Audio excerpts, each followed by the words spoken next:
What is up, everybody? No putts given. How you living? Welcome back.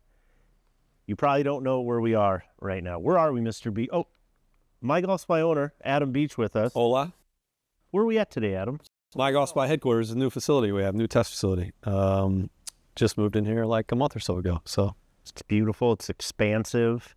So we're doing a little on-site podcast this week. To my left, Mr. Zach Oakley. Zach, who are you and what the hell do you do? I am Zach Oakley, Senior Product Marketing Manager for Callaway Golf. We're showing off some new toys. We have new toys. New toys. Scale of 1 to 10, how excited are you about these toys? Can I say 12?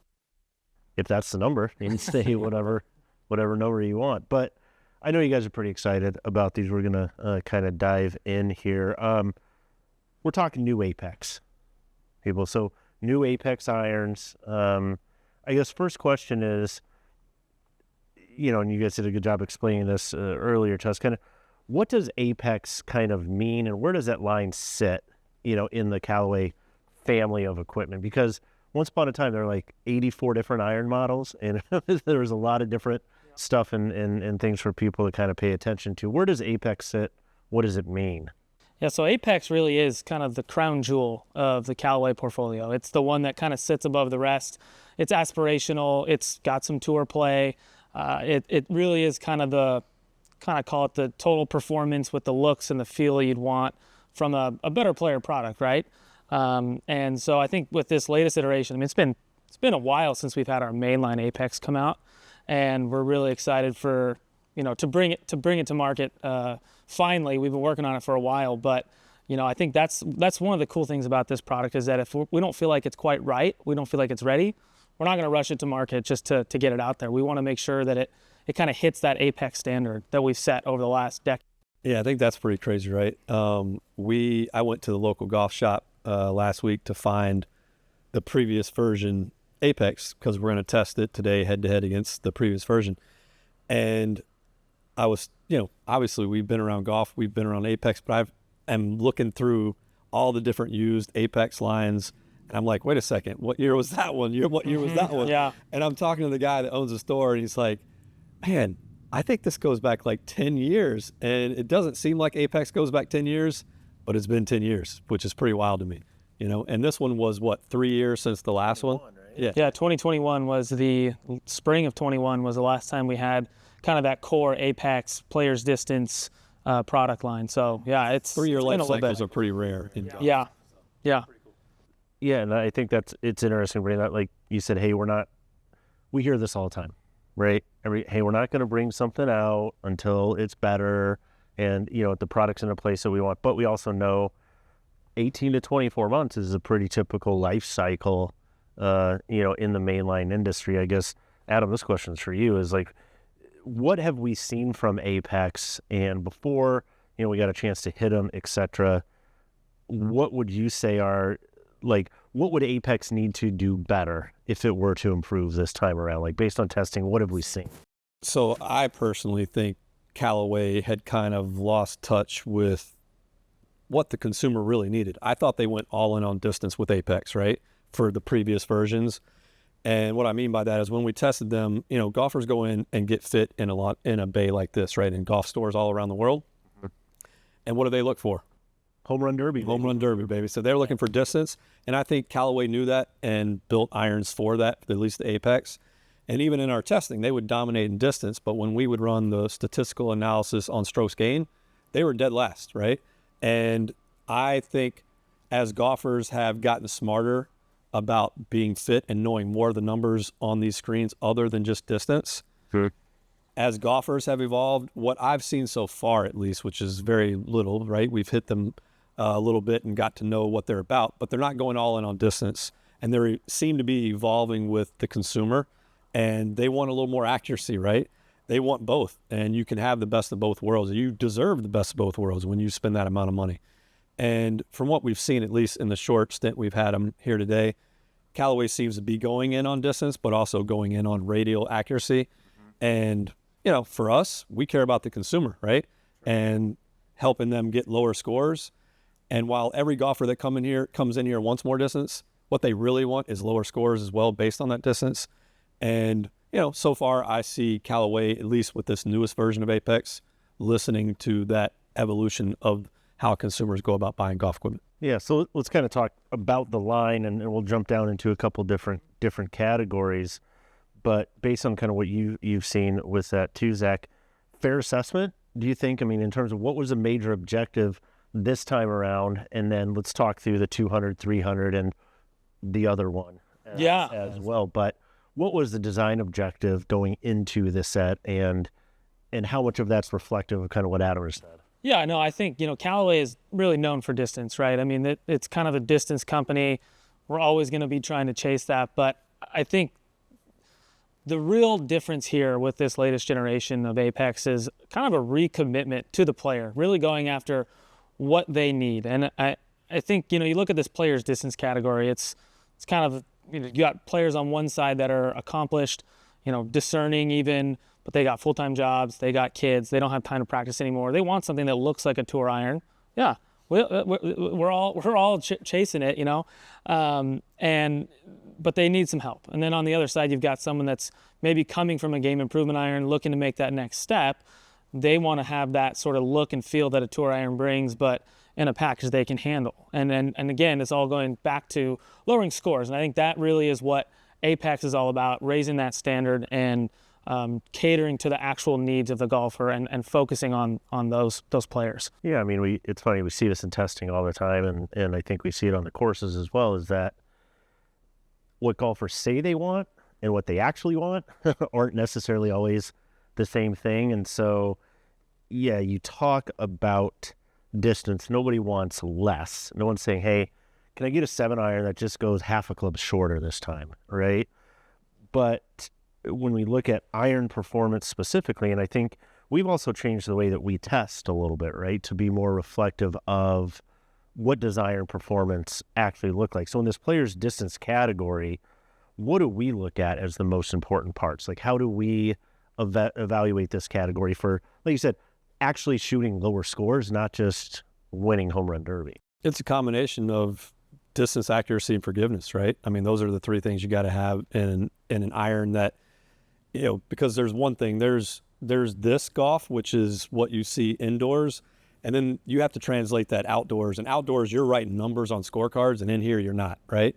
And so testing has to translate to that, and that's why we consider everything for that. So yeah, distance, accuracy, and forgiveness are the three keys to shooting lower scores, in my opinion. Yeah, so when we talk about the iron, so 3 models in this new Apex family. Like I said, there's 200, 300, and then a special one. And a mystery one. The mystery one we'll talk about here in a minute. Different this time around, you guys took kind of the naming convention that we're seeing throughout the industry and other places, where higher the number, so 300 is going to be slightly more forgiving, right, of the player's distance. This is maybe more of the distance, less of the player, and just in kind of in terms of that ratio. The 200 is going to be more player, maybe not quite as much distance. But what's the high-level overview of these things? What are they made out of? What's different this time around? Yeah, no, I think, you look at the industry, there's a lot of product out there. You go into a golf shop, there's a lot of irons from a lot of different OEMs. And so for us, changing the name was really about trying to make it easier for people to, one, either self-select or, kind of identify with what we're saying those are. So if it's a 300, obviously more forgiving profile, 200 would be kind of that more core game or player's distance iron, and so that was really what went into the naming and trying to make it easier. Complicated enough for golf. Correct. We want to simplify this shit a little bit. Correct. But, really where we look at Apex and where we start to see some of the differences from the last generation is, one, the forged construction. So having a forged face and a forged body. There's a lot of product in this space that they don't necessarily forge the whole thing. It's a forged face, cast body. They do that for a couple of reasons. One, it's cheaper, right? There's a cost component to forging, having a forged tool versus a cast tool. Two, you can actually generate more ball speed. Well, in the past, you were able to generate more ball speed with that firmer stability of that cast material. And so we feel like as we're talking through this and really being committed to the player, those players want something that feels great. And I think you guys got to see today firsthand so far, hey, they sound a lot better. They feel softer. That can be attributed to using the softer materials in the body and the face to really help elevate. All right, for the golfer that's sitting out there watching this, right? We're talking some language that not everybody understands as much as some other people. So for the average golfer that has a forged face and a cast back, right, on these hollow body irons, compared to a forged on forged, why should they care and what does it matter? Well, that's a great question. And I think, you look at feel. Feel's very subjective. The way it sounds, the way it feels when you strike it, that piece from a performance perspective, does it really matter? Probably not, right? At the end of the day, it's all about getting the ball in the hole with the fewest amount of strokes. But there is a emotional connection to feel, right? There's a reason why some brands are known for feeling really good, and that's because of the things that they've done over time from a construction perspective, forged, all that stuff, to get there. And so for us, that's where we're trying to take this product and elevate. Yeah, we've all hit a driver or an iron, right, that performed really well but sounded like crap, and we're just not going to play it. A lot of golfers just won't, right? So there is a component that feel matters, so to sound. And I would say it's almost, maybe that's not the perfect analogy, but a Rolex tells time just like the Apple Watch or a Timex or any of those things, right? But there's a status symbol to it. Not that feel is necessarily a status symbol, but it is an element of performance, or something that a golfer says, hey, that feels good, that sounds the way I want it to. Yeah, as a golfer gets better, why not? right? They Why not? come into golf not really knowing what that means. And as they evolve as a golfer, it's just one of those things that golfers want as they get better. They want a better, quote unquote, feel. So with the 200 and 300, let's kind of go through it. And so we said forged body and a forged face. In terms of the specific materials, what we got 1020 body, and then we have a Carpenter Seal 455 face. Correct. So when we talk about the difference between forging and casting, it's a combination of things, right? So the type of material matters, but what's in between these two? So we talked, this is a hollow body iron, so this isn't a single piece forged iron as you've seen, you'll see in some muscle back and cavity back construction where it's a single piece forged. These are forged pieces that are then joined together, right? So we got the back, we got the face, what's in between? Yeah, so it's a good point you bring up, because you do have single piece forgings, right? They take one piece of metal, they smash it together till they get the shape they want. When you go to a hollow body, the reason you do that is because you can do a lot of things internally that you can't necessarily do. Obviously, if it's a single piece, there's no middle. Mass properties are limited with a Correct. single piece iron. Yeah, so if we want to get it to perform like a game improvement iron or some of the bigger irons, the more offset, tons of perimeter weighting that you'd see in a typical cavity back, it's really challenging to get it to sort of look the way you want it to, right? So we talk about having this hollow body here. It's very streamlined, and the way that we can do that is by going to hollow. And then when we take the hollow part of it, hollow, it's hollow, so it's going to sound loud if you don't have anything inside of it. So what we've done is we've got tungsten in there, and then we've also got this proprietary material which we call urethane microspheres.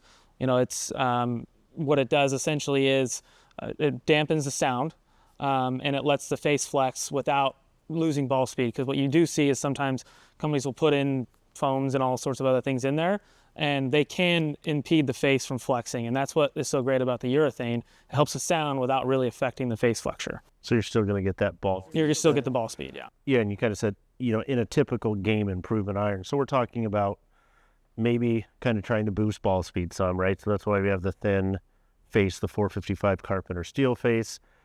Center of gravity positions maybe a little bit lower. Correct. We want to get that ball up in the air a little bit. And then as we were kind of talking about this too, this is the first time, this is going to come as a huge shock to people. There's AI involved, right? So it's in the name, it's in there. But a similar approach with the irons as we kind of talked about with the AI smoke fairway woods, AI smoke drivers. Talk a little bit about that. how did you use AI in these? The AI thing is funny because, I mean, you see it a lot in today's world, right? ChatGPT, all these things. People do think it's a marketing buzzword. And until you really see, like, you know, obviously I get the privilege of working at Callaway every day and seeing how it goes into our design process, but it's more than a marketing buzzword, right? We're doing a lot of different things.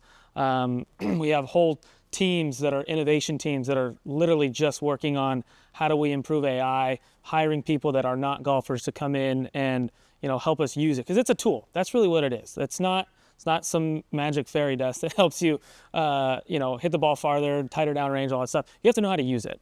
And so what we did with AI Smoke was it was the first time when we took AI, so the computer machine learning, combine it with real golfer swings, which I think we were talking earlier, Adam, about how you guys are using that in your testing data as well. And that's really the kind of the sweet spot where you're using the tool that you have and you're merging it with real player swings to get the best outcome. And so with AI Smoke, we brought it in. We have this thing called swing code where we're bucketing different types of swings. So things like swing speed, angle of attack, face to path, all these different attributes. And then we try to bucket those based on where you fit. And then we make a face that changes the face thickness. So on the back of the face, there'll be ripples and bumps and topology.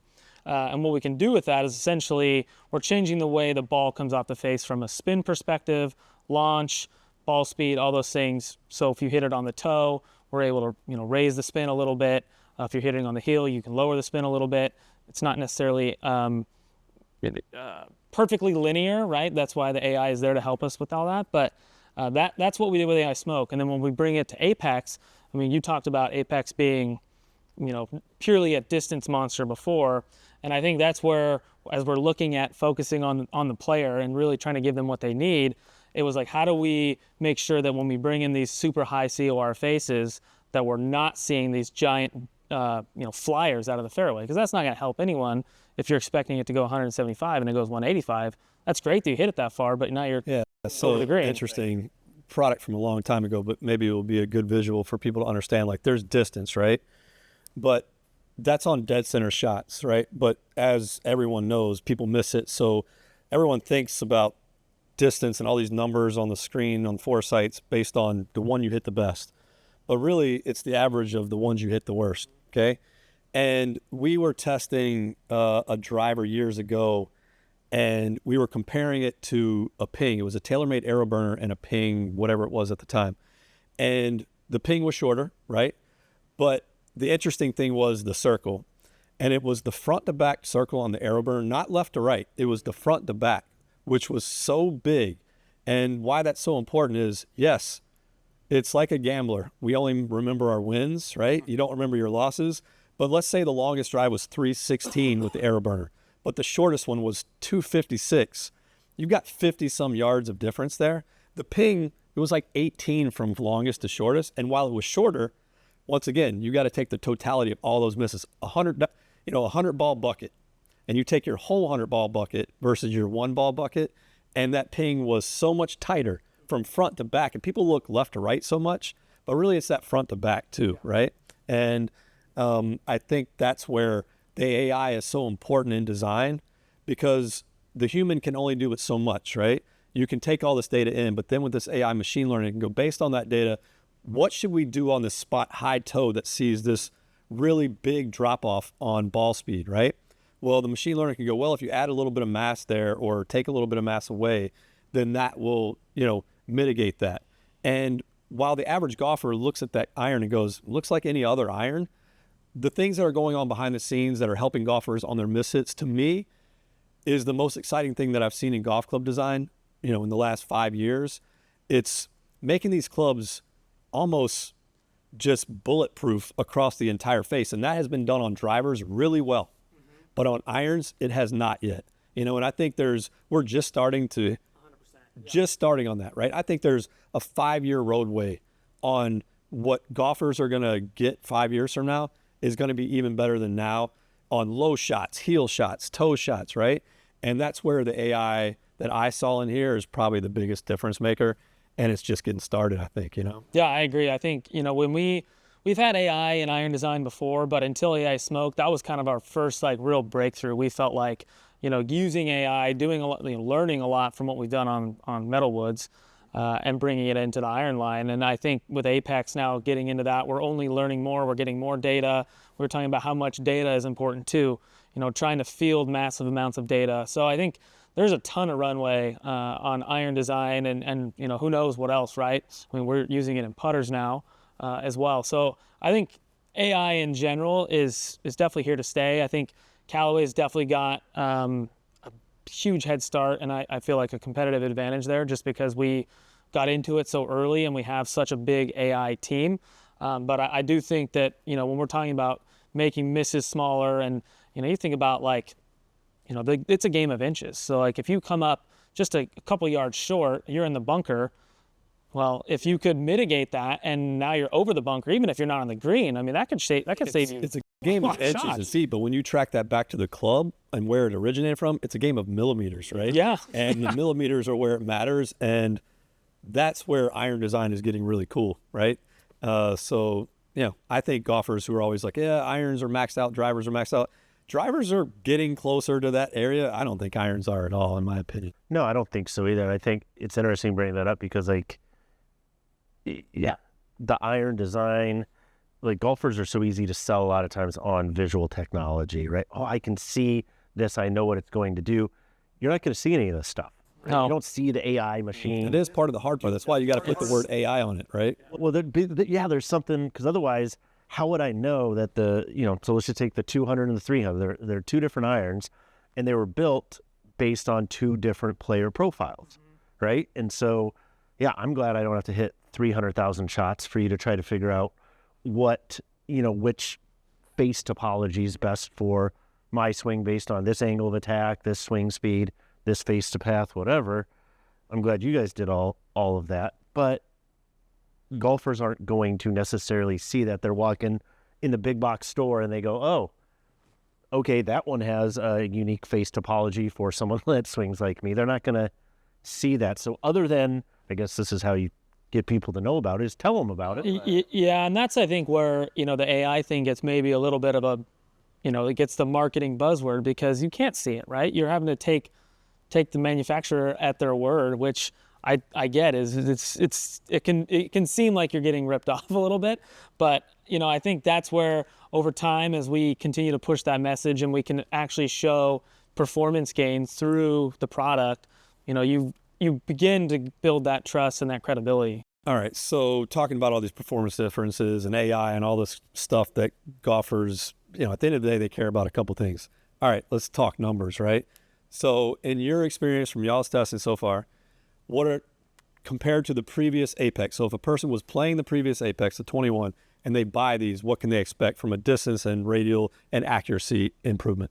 Yeah, so you're going to see definitely more speed. In our early testing, we're seeing, several yards more distance versus the Apex 21. And you would think so, right? We've had almost 4 years to improve upon that. And so I think, someone here was hitting a 7-iron. They were saying, hey, I can definitely notice it's longer. So you're going to see it longer. It's definitely going to have a better spin profile. So your miss hits, your flush shots are going to be much tighter in terms of consistency and standard deviations, all those things. So what you should see more accuracy. You should see roughly, more spin. I think, we're using, we compared this a lot to Paradigm, which came out last year, had a same face actually as Apex. Paradigm, great iron, really fast. But one of the things that we learned from that was, hey, the spin, you can see where there's some spin drop off. And so that's where the AI comes in, really helping add more spin back into center shots. So we're seeing, roughly, 500 RPMs or something like that, more versus Paradigm. So, if you're coming from that Apex, you're going to see the more distance, see better spin consistency, tighter dispersion. So you should hit more greens, and then the feel aspect, which I know is not necessarily a performance metric, but it is important to a lot of golfers and the way it sounds. So you should hear it's a softer, more muted tone. and we'll see, as always, in testing. Yeah, I mean, we hit them. I mean, Yeah, we'll put them through the pace. yeah, we're going to hit the previous version Apex in a little while versus the brand new one, so we'll see. So stay tuned for that. That's coming here shortly. Last thing I want to talk about, we teased it before there. Those are 2 of the 3. So we got a 200, a 300, and as Adam mentioned at the beginning, it's been 10 years since Apex started. So that was 2014. It's 2024. So the math checks out, right? It's 10 years. And you guys wanted to do something a little different, a little special. What did you do? Yeah, so the team has been working on, they're always working on, a lot of different things in the funnel, right? We like to innovate and try new things. And one of the things that we've been working on is using titanium in irons, right? Titanium is the same material we use in driver faces. It's lighter.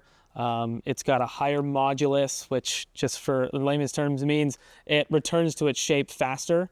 And it's just, you can do a lot of things mass property wise with it. So in a driver, it really makes sense, right? Because it's a bigger shape. But when you start getting down into smaller shapes like irons, it gets kind of tough to work with. And also trying to be able to bring it into the Apex line, we wanted to make sure we had something that was really high performing. And so we have the Apex Tie Fusion, which is really an exciting offering. Not your local restaurant. It's not. But it should be. It should be, I think. So Apex Tie Fusion, black.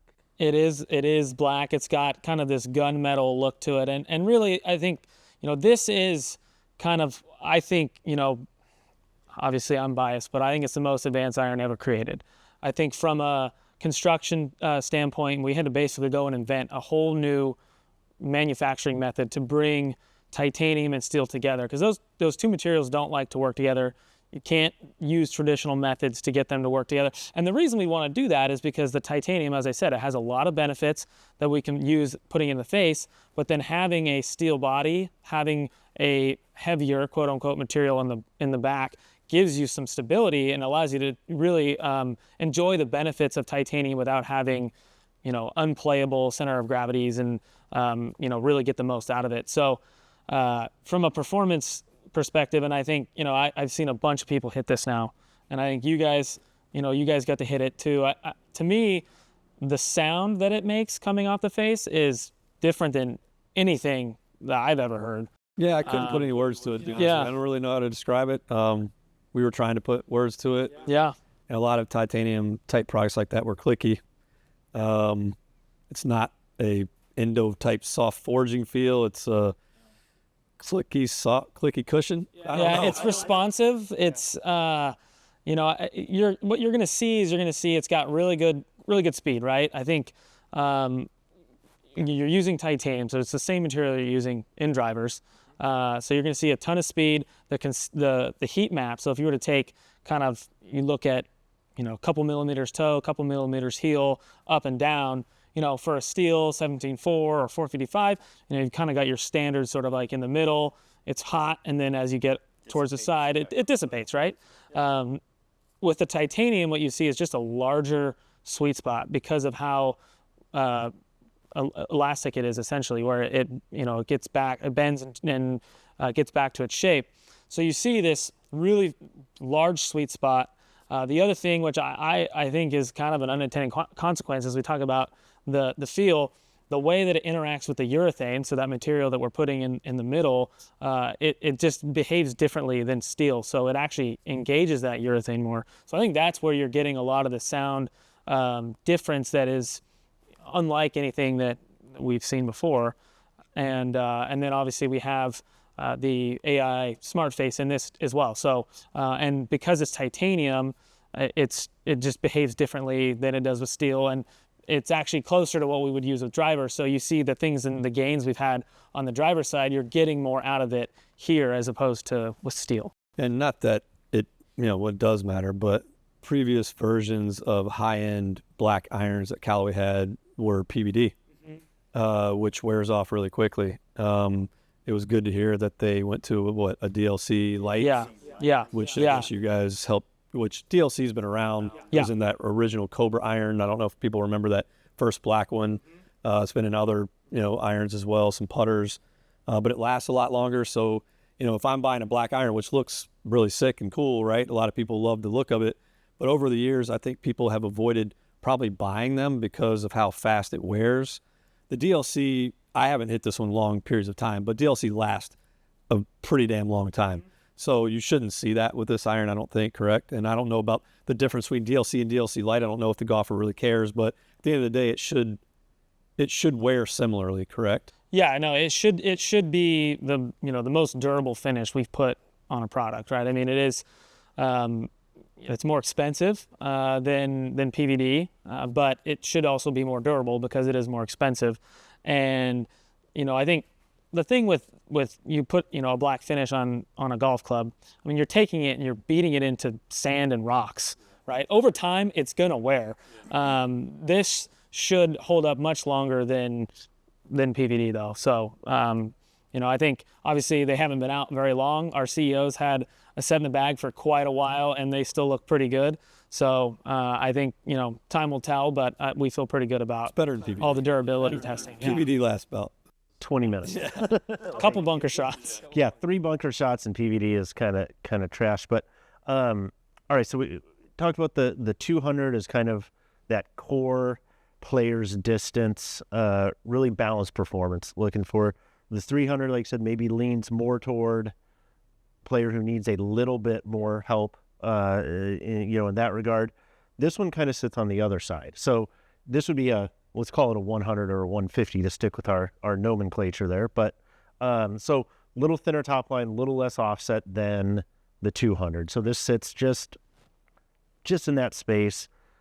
But you did something interesting with the spin on this one too. You said you were getting spin numbers much closer to just kind of your stock player's cavity back. Yeah, so that was one of the things when we, our R&D team, very excited about it. They're trying to, explain to us on the marketing side like how great this product is, and so we had to look at the data in a bunch of different ways. And one of the things that we did was kind of look at, how the set progresses on all different locations on the face, from your 4-iron to your pitching wedge, and you look at like a game improvement set, you're going to see really high speed, but your spin consistency because of the high COR face could suffer a little bit.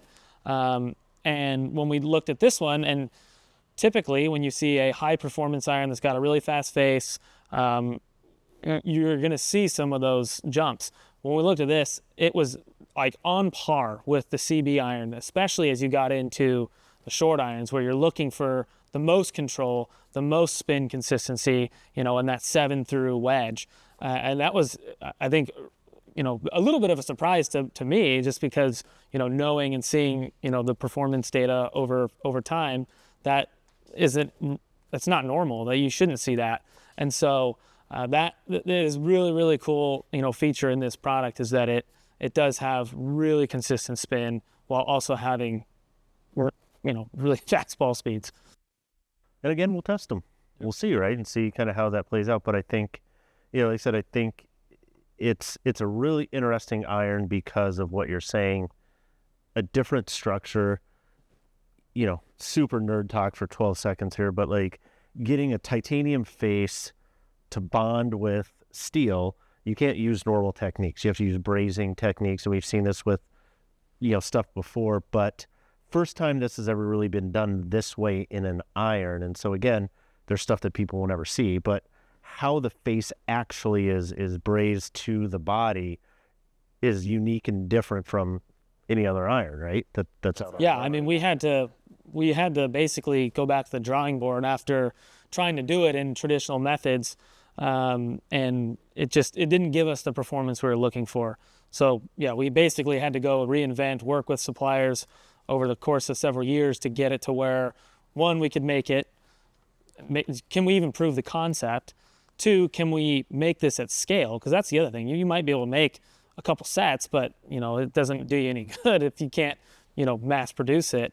And then obviously having to get the suppliers on board and make sure there's enough capacity. Well, the performance, all the things, right? Like inside. You can't unlock the performance advantages of these materials unless you can bond that correctly, right? And that's really the issue. There's so much movement technologically. We can go forward with a lot of things, but processes that have to go into making those things stick together and stay together and bond and all those things weren't where they needed to be. So you can't unlock those performance advantages, right? Yeah. There's an example that our irons guy, Scott Manwaring, he basically was saying, hey, so in the past there's been swaging, a fancy term for basically pressure, basically putting two metals together using pressure techniques. He said that is essentially like if you were wearing pants that were too tight and then you tried to sit down, you just got no room to move, right?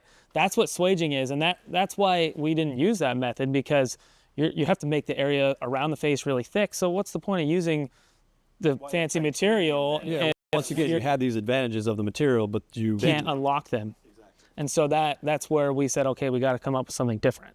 And so I think it, ultimately is, it's a tip of the cap to our R&D team, going out and trying new things and innovating and keep pushing the envelope. And hopefully we can, bring in more products in the future now that we have this. Again, it's a learning process. And the more we do stuff like this, the more we can bring it out and unlock those performance benefits across, multiple product lines.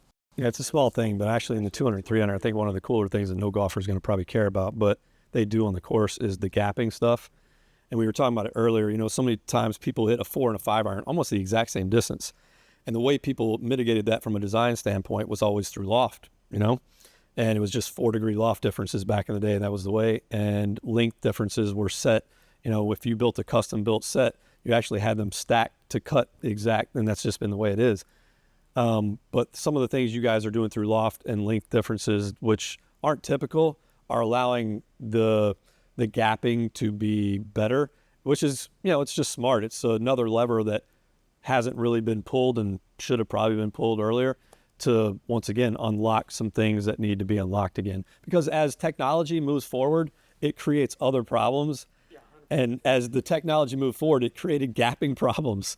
And then you have to resolve gapping problems, and you got to look at it in a new way, or you're never going to solve it.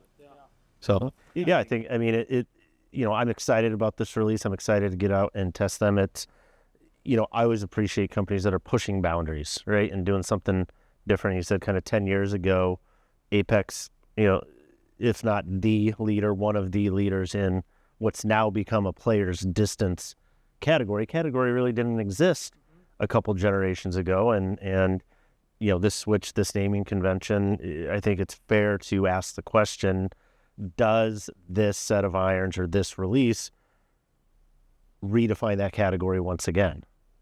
I don't know. We're going to find out, though. I think that's kind of part of the fun of the testing. Which Apex do you play? I've currently got the Pro in the bag, but I'm going to be switching to Tie here pretty soon. Okay. It's interesting. I like the 200, but the 300 was, it's a little much offset. Man, it's easy to hit. It is. Yeah. It is. It was just like, it makes the game a little bit better. I'm all to make it easy. Yes, that's really exactly. Well, thank you for flying all the way out to Virginia. Yeah.